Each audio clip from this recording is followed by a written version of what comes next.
All right, everybody, welcome to yet another amazing episode of Roll or Die. Tonight we have on this Sunday night, we haven't done a Sunday night epi in a while, but we have Kieryn Wright. He's a really good guy. He's like, when I was kind of in my early days of training jiu-jitsu around Melbourne, he seemed to always be around, even though he lives in Tasmania. So he must have been flying back and forth, but he's been a really important part of my own journey, and it's just a real pleasure. He's a great guy. Pleasure to have him here, all the way from Tassie tonight. Welcome, Kieryn. Thanks for having me. Cheers, brother. Yeah, we wanted to have. We are trying to.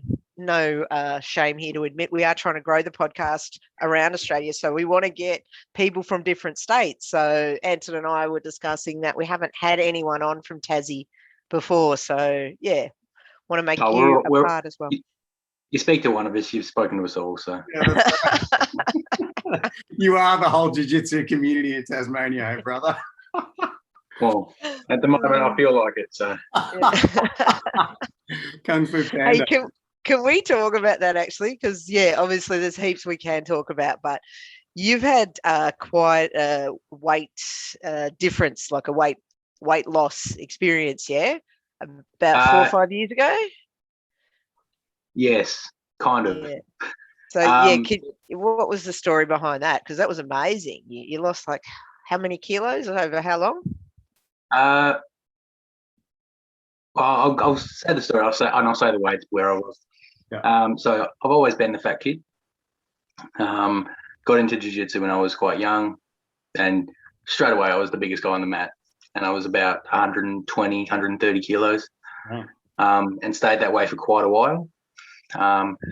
Because I was still eating like crap. And then, eventually I'd actually like to win some medals in competition. I should probably lose some weight. So I went from 133 kilos. And I remember competing at I want to say Pampax in 2016. And when I weighed in, I weighed 89 kilos. Wow. And then went on a trip to America, put on some weight. As you do in America. My brown belt grading, lost some weight, and then had a baby, put on some weight. COVID, put on a lot more weight. I'm now currently a heavyweight. Okay. With plans to lose it again. So yeah. And so how did you do it? Like what was your main sort of things that got that happening, the kilos off? The main things I was doing? Yeah. Anyone that knows anything about nutrition will say this is terrible, but I would have a coffee for breakfast, and for lunch and dinner I would eat the same thing. And I did that for a good year. What was that same thing? That was just fish and like leafy mix from Woolworths. Okay. Yeah, so basically it's like the most boring thing. Yeah. The most boring thing in the world, but it worked. I like food, but I'm more than happy to eat the same thing every day. It doesn't bother me. I'm the same. 7 days a week. Yeah. 7 days a week. Yeah. Wow. And what about your training? Like, were you training every day kind of situation, or were you?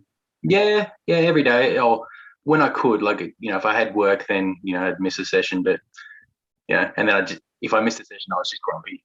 So. And that was all right for you to just one day you just woke up and not gradually, not anything, just said, no, that's it. I'm going to start eating this way from today. And all the hunger pains, all the cravings and whatever, you just rode that wave out, or how'd you do that? Oh, so when I started that, I had a 2-week period where I felt like I was sick, and I just felt like I had no energy. And then after that 2-week period, I felt fine. I felt like my energy was back. I could, I wasn't getting tapped by white belts anymore again. I was like, cool. I'm not shit at jiu-jitsu anymore. Like now I'm just flat for a couple of weeks. Yeah. Are you like committed now? Like, where are you at now? Because you said you put on a few kilos again. So are you thinking about getting back to that weight? Did you like being at that weight? Like, would you rather be there than where you are now, which is, I guess, somewhere in the middle of those two? Where you are right now.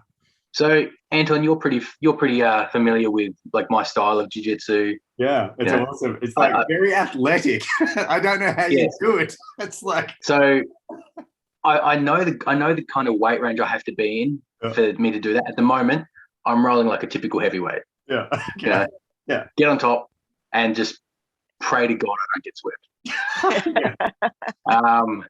But so I need I once I get under 115, I can invert, I can do whatever I want. Yeah. But I think when I roll my best and I've had my best competition results at about 195 kilos. Yeah. So, and for my frame, like I've got wide shoulders, I've got a big head, you know. If I lose too much weight, I'll look like a lollipop. I'll look weird. I do remember when you got so thin, your head did look like bigger, like out of proportion. This is not true. Thiago or someone like that. Like the head is a big part of the body. Or Tim Baker. Were you saying that you invert and stuff like that, and you're a big guy? So I find that really interesting because usually that sort of style of game is for smaller people. So you're a bigger guy who's quite flexible then. I have the strength of a 60-year-old woman. I'm not very strong, but I'm actually quite explosive. I'm not fast. I can't keep up a good pace, but I can explode pretty well. Yeah. And I've always been quite flexible. So inverting is not an issue. And I think that goes back to when I started jiu-jitsu. I realized very early on, I'm a heavyweight. One of us is going to be on our back. I may as well just start there. Yeah. So rather than learning, to crush, kill, destroy, I learned, wave my legs in the air. Yeah, that's a really cool attitude to have for a heavyweight, if you don't mind me saying. Sorry to all the heavyweights out there, because I feel like what you were saying before, it's about wanting to be on top. Why do you reckon, how'd you sort of open your eyes to that so early on in the piece? My first trip to Melbourne, I competed at Pampax in 2012, and 2011, and I just got crushed. Like everyone took me down and laid on me and I didn't know what to do because usually I was the one on top, or we spent 5 minutes on our knees pushing at each other and just looked ridiculous. Yeah. So I kind of went, I should work on my guard game. And I had a bit of success doing that and realized, well, if I just start there, well, the roll's already happening. We're not, there's not that anxiety about the battle of getting on top, and then, use my jiu-jitsu to get on top. Then now they're uncomfortable and we're already engaged. So.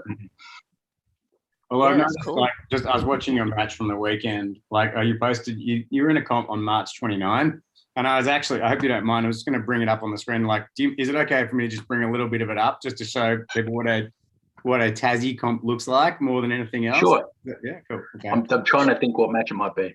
Okay. So let's have a look here. I'm just going to share my screen. And I told you, Kieryn, we're state of the art here. Look at us. We can even do the video on the video with our podcaster. Yeah. So here we have. But you know what? So this is like what I love about this is like it's in a barn or some sort of shed. Can you see? That's a school thing, isn't it? That's like a school hall. That's actually like a basketball stadium down here. Oh, cool. Yeah, that's like MSAC in Tassie. Oh, yeah. Okay, cool. And but this is you playing top game though, bro. You're not true to your style. Yeah, what are you talking about? Up on top, but to be fair, like the guy I'm facing in this match was my best man at my wedding. Oh wow! And it really is Tassie. And he was actually one of my first mentors, like one of my first father figures. Like he took me under his wing when I was 16, and so he actually means the world to me. Shout out to Mark Chippy. That's awesome, man. But yeah, his top game is very nasty. So I was like, I don't want to be underneath. Is he a brown belt too? He's a purple belt. Okay. But the way that we're doing the no-gi comps is like the grappling industries style. We're both advanced. Yeah. So and this is against it's matching weight, but not matching belt, basically, or matching kind of. Yeah. Although if you watch this match, I think this is against a guy called Khan Sandy, an MMA fighter, and I think I had a good 30, 40 kilos on him. But given his pro fight experience, he was in the advanced division. Yeah, right. Yeah, got it. Yeah, MMA fighters seem really like they'll just go for it basically, and they will not quit. So that's what I like about, it doesn't matter if they're white belts or not, just choking them is impossible. And Yeah. so committed. And again, with Khan, like I was lucky I got to see him compete earlier in the day and knew that his top game, he was just running around guys. And I went, well, I can't keep up with that. So I ended up, later on in the match, getting on top and going, thank Christ, I'm not leading. Yeah. Yeah. And by the end of this stand-up, I was gassed. Yeah. Well, I mean, that happens for everybody though, right? Like it's impossible. Like stand-up is incredibly tiring. And I don't think we do enough of it in jiu-jitsu personally. Like I've decided this is the area of the game that I'm really going to go to work on in the next year or two, like in my purple belt kind of area. Yeah, I reckon purple's a good time for that. For me, as a more experienced person, I, looking back, realise that white and blue, you're just getting your head around everything with jiu-jitsu. I feel like purple's a really good time to focus on like wrestling or judo sort of stuff as well. Yeah. And then you can kind of solidify the jiu-jitsu stuff you've got without it overpowering you, and then you never really learn the guard, or you never really want to be underneath, which is really important at blue. Absolutely. What I find, what tires most people out is the anxiety, the fear of being put on their back. Yes. Like people are so worried about stuffing up and then they, and getting put on their back that they stop breathing, they hold their breath. Like it's, And also when they're going down, like I remember, and like I'm getting better at it as I go through it, but in the process of being taken down, I get so tense that I often actually get hurt because I just don't land properly. I'm brittle and I break, and I don't need to. It's not even that bad, but just that fear, just people just tense up. But just being able to be relaxed in this stage of the match is so important. Oh yeah, and like if people take me down, like I'm like, oh sweet, now I've got guard. Yeah, that's right. It's a play. 2 points would have been nice, but it's like it is what it is. Yeah. Here we go. There you go. Took him down. Nice. Very nice. That was nice. That was really nasty too. Elbow in the throat. You elbowed him in the throat, or he elbowed you in the throat? I elbowed him in the throat. So I had an underhook and my forearm. As you went down. And he dropped, and then I spun him round. Yeah, see, look at it. That is nasty. Nice. Yeah, there was a couple of groans that came out there. Yeah. That's great. And just looking around here, like it is so cool. Like is there 3 mats in the comp? Is that the whole comp? And there were 2 mats, but one mat was split in half for the kids matches. Yep. Cool. But yeah, that was our first comp back since COVID. And it was actually the biggest comp we've ever had in Tasmania. Well, that's how it is, I think, with COVID. With everybody being unable to compete last year, it seems like those people who were kind of on the fence are all jumping in this year. So there's bigger comps everywhere, I think, all through Australia. So, Like we actually had a comp last weekend, and go away. Sorry. And it was actually one of the first times we've actually had a black belt division in Tassie. Like there's been 2 or 3 other occasions, but it was one of the first times where there was a black belt division. Everyone knew there was going to be a black belt division. It wasn't just thrown together on the day. Yeah. So I imagine, actually, on that note, I imagine there was a time in Tassie where because you've been doing jiu-jitsu since, as you said, like 2010, something like that. Is that right? Well, I started when I was 16. I'm now 27. So okay. Yeah. So about 2010. 2010, Was there a time where there were no black belts in Tassie and you were training? Was that how? No. So my coach Adam Newton, I'm going to get the date wrong, but I think he got his black belt from John Will in, I want to say February 2009. Okay. I'm probably wrong, but it was around that period. So he was a black belt for about a year before I started. Yeah. Yeah, and tell us about sorry, go on. And I think there was and I can't remember his last name, but Minol, who Yeah, I we've think had he Esther was on here as a guest as well before. Yeah, he was in Tassie at that time. And I think one of the guys in Launceston might have had a black belt, but it was, you would never see 3 or 4 black belts on the mat, which is quite regular here now. That's awesome.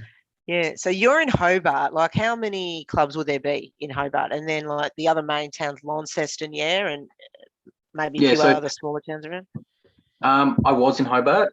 Okay. We then relocated to Queenstown on the west coast of Tassie for a year, and I'm now in Launceston. Okay. Everywhere But in in Hobart, there's about 5 or 6 clubs, I think. There was, I think, 1 or 2 new ones that popped up a couple of months ago. I don't know, they just seem to be popping up everywhere now. And in Launceston, I think there's 4 or 5. All right. Again, I'm terrible with numbers. Yeah. That's So great. it is. I mean, I had.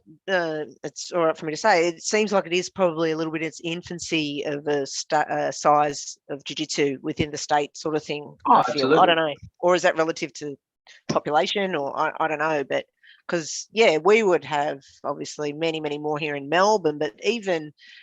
Anton, can you remember when Karen from Darwin was on? She was saying how many were up there in Darwin. Yeah, not I many, she said, but I Yeah. can't remember how many. It was like, I thought it was Okay. 3 or 4 clubs as well. So I think Maybe it's- similar to Tassie then. Yeah. Okay. Yeah. Yeah. Like I remember when I started, there was, I think there was 3 clubs in Hobart and 2 clubs that I knew of in Launceston. And jiu-jitsu politics, people split for reasons. And so I think out of the club I started at, 3 clubs have spawned out of that now, or 4 clubs, sorry.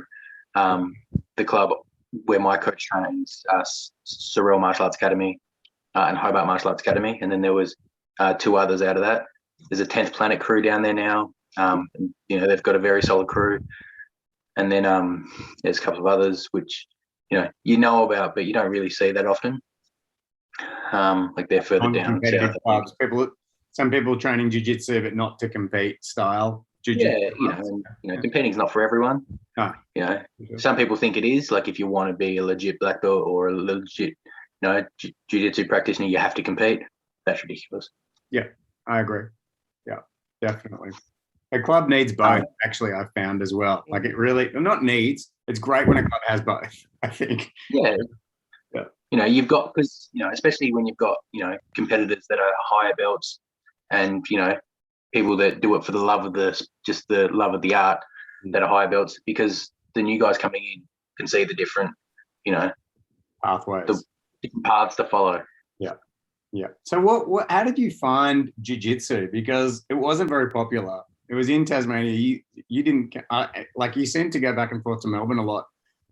But I'd love to know the story about how you first discovered jiu-jitsu, how were you introduced to it, etc. Because that would be new. So I'm a huge pro wrestling fan. Loved it. When I remember being in high school looking to see if there was anywhere that did that. Couldn't find anywhere. Wow. I think there was some weirdo that was inviting people to come train in his garage. You're only a kid too. Oh God. But it wasn't actually until I was in college. Yeah. And I actually got beaten up by a guy that did boxing, like beat the crap out of me. And I remember thinking, well, that sucked. It was in front of a good 40, 50 people. I had people laughing at me, and I was just like, I don't want that to happen again. Yeah. And then, it's just by chance I saw someone post something on Facebook about MMA training. I sent him a message, and he went, "Oh yeah, sure. I train here. This is the schedule." The next day, I went to a class. It was a fundamental jiu-jitsu class. Did it. Luckily, it was a Friday because I felt so sore over the weekend. Mm-hmm. I don't think I left my bed. Yeah. But yeah, on the Monday, I think I went back and I signed up and been doing it ever since. Wow. Yeah. Awesome. So cool. That's a really cool story. And changing tacks, you mentioned about becoming a father. So tell us about that. Like how old's your little one? How's all that going? How's your life changed? Oh, it's changed. Like everything's changed. Felix is my little boy. If you ask me, he's 1. If you ask my wife, he's 19 months. Yep. That's it. I can attest to that. Yeah. Oh, that's a fun age. How's that going? Oh, it's the best. Yeah. No, he's climbing. He's getting into everything. But he's so much fun. He's the best thing in the world. Yeah. So like when we were living in Queenstown, I started a little club over there, and so I would, most days of the week I would look after Felix. We'd go to the park, do whatever. On the days where I had training, I'd drop him off at daycare, and then Andrew would pick him up. I'd go and train, get the aggro clearing out of me, so I was more pleasant to be around. But yeah, like with Felix, everything's changed. I think it's made me a better person. It's made me grow up and be more mature. Unfortunately, due to having a child and also COVID, haven't been able to see you guys as much, which sucks. But we'll get there. Yeah. I love when they post about Felix online, they call him old mate. It's like, actually, since he was this baby, and he kind of looked a bit like an old man when he was born because he had no hair and stuff. But it was so funny just to see a baby called old mate. Mate's doing this. Old mate's doing this. So good. Funny story on that. One of my friends works for, I'm going to forget the name of the company, but it's something like Tas Water, and they had an Asian student or something working with them, and they were teaching her Aussie slang, and cobber, buddy, old mate, and my mate actually convinced her that one of his friends had a baby and named it old mate, and apparently she's the best thing in the world. Oh, it's so good. Oh god! Actually, I have a quick story about that as well. Okay, a friend of mine has twins, right? And he named his twins when they were 2 years old to call me Gaylord, and they called me Gaylord forever. Like, well up into their teenagers now, they'd still call me Gaylord if they saw me. But it was so funny. Like they just go up to me yelling Gaylord, Gaylord, whenever they saw me, and it was so well done. You can cool. Not only train other people who don't know English very well, but you can train your kids as well. So that's just yeah. And you mentioned about training. So do you feel like since you've had Felix that you've trained less now? Yes. Like how is that transition? Because that is a topic, I guess, Anton, we've never really talked about on the podcast about parenting. Yeah. And how it changes people's training. So what especially on the way to black belt, he's a big tick away from black belt as well. He's like brown 4 stripes or something, eh? Yeah. So when I was a loner by myself, I would train. I think at one point I was doing 9 sessions a week. Yeah. And then you're never going to meet a girl when you're training that often. Unless she trains. Yeah. Unless she's already training too. Unless she trains. Oh, unless they're already training. But, there were no girls training at my club anyway. But, I think I got injured. I injured my knee. So I was training a bit less, which meant going out a little bit more. And actually met my now wife at a club, thanks to one of my mates acting like a fool. Her police instincts took over. She came over to see if he was okay. That's another story. But yeah, so we started training, and then when we had Felix, we went from training 3, maybe 4 times a week to I was training 3 times a week, and Ange was training maybe once a fortnight. When we could get a babysitter, we moved to Queenstown. I was training twice a week, and I think did 1 session in a year. And then now we're in Launceston. I'm still finding my feet with training, which exactly what times work, especially because I've just started work again. But yeah, I'm 2 to 3 a week, which I'd prefer more, but it's like, do I want to train and be a nicer person to be around, or do I want to spend time with my son? And I'm still like, I should pick this one, but this one's so appealing. Yeah, that nicer person to be around is so true, isn't it, for everything with jiu-jitsu? Like you really feel those endorphins or whatever they're called, or those chemicals afterwards. Nothing really matches it. I told Ange when we started seeing each other very early on, I'm an asshole, but jiu-jitsu mellows me out. I think we all are. We're all jerks in our own special way, but jiu-jitsu does impact us mostly for the best. I agree. Yeah, absolutely. And there's another thing, like Kieryn and Ange had this really cool thing that I got the privilege to be part of. I don't know if they still do it, but they created this panel, right? This Facebook panel, a private group to resolve debates within their marriage. Like, which way should the toilet paper roll go, and yes, various, like, gotta go to the fridge, etc. Yeah. And I think that's genius. I think we could all learn a lot from that. Like, how did that come about? I'd love to know what even started. Oh, like we talk absolute crap when we're in the car, like absolute nonsense. And, like or over breakfast. And I think one of them was about breakfast. I like my toast to have a good tan, and Ange likes it to be like stale bread. Yes. Like hers, it's like the toast is set on one, it's in there for a minute. If it's got any kind of tan, it's burnt. Throw it in the bin. Where I'm like, no, it's got to have a good solid tan to the edges. Yeah. Crunchy. So I think I actually found a chart. Yeah. Sorry? QK to the curb. I'm totally with you, bro. Yeah, absolutely.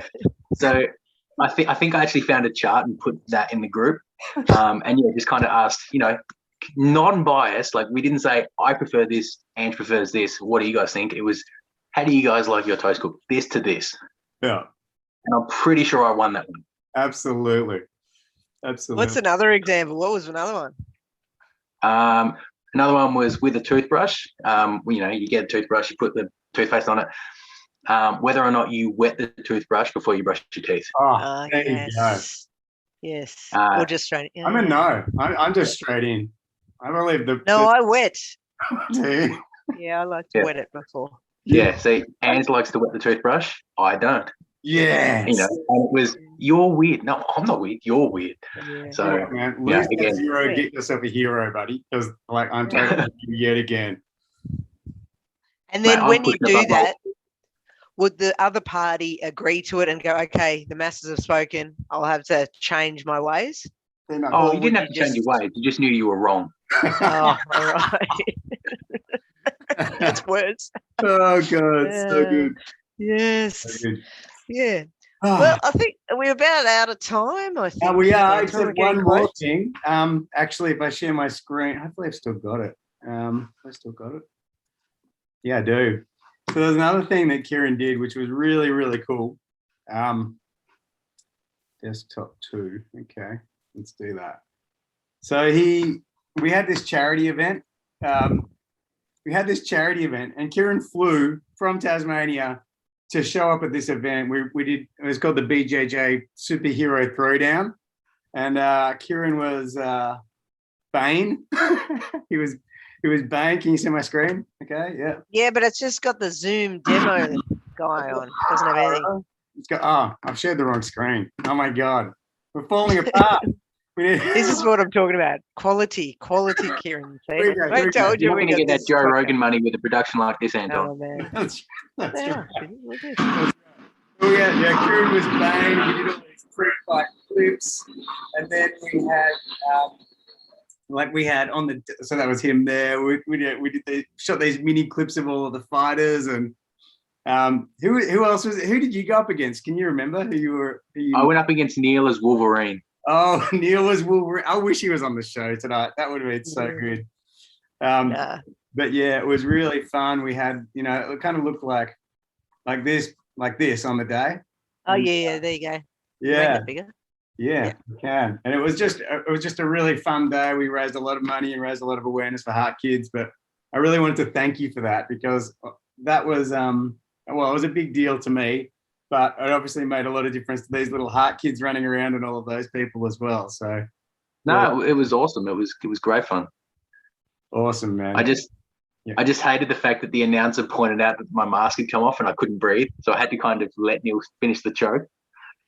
Yes, well, I know all about the masks on at the moment, not breathing. We're in Melbourne. And do you actually roll against Neil anymore? Do you see him? Is he in well, we're in opposite parts of the state, but every time I go to Hobart, I try and catch up for a roll, or at least a curry or a pizza.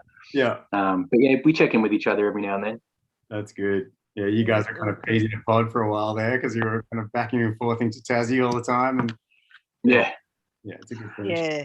Well, it was so good to get a chance to get to know you a little bit better. We had kind of talked about having Neil on as well, but Neil, he might have kind of overshadowed the rest of us. So no, it was really nice. Trolled us to death.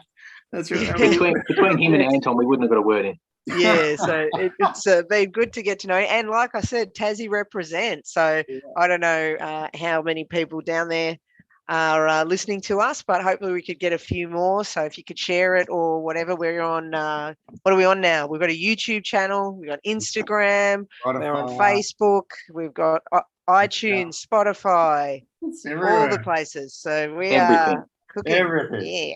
But the most important thing is that you share it, brother, and then you get your friends to share it down there. Everyone likes it. Some people that don't even train jiu-jitsu are listening to this, apparently. I don't know what they're listening to, what they're thinking. I think they might like you, Kim. I think that's what it is. They're certainly not into me. Really? That's great. Thank you. That's nice. All right. Cheers, guys. So, hopefully we'll see you over in the mainland, Kieryn, ASAP, as soon as we can get this COVID situation under control. God damn it. Yes. Bring old mate Angela over, and we'll all catch up. That'd be good. Oh, absolutely. Yeah. You guys get your shit sorted, and we'll be over. Oh man, tell me what. Sounds good. Here we are again. We want to see you back in the mainland. Have fun. So now I think we've done nearly all the states of Australia. Yeah, guests from everywhere. Yeah. Thank you. And thanks, Kieryn, because actually just before we do go, I know that you were like, what do you guys want to talk to me about? But it's been a really great show. It's been a really entertaining conversation. And there's lots about you that I'm sure people didn't know that they got to learn today. So thanks. Yeah, I didn't know. Yeah, no, it's really awesome. So thanks for having me on, guys. Take care. Bye. See ya. Bye.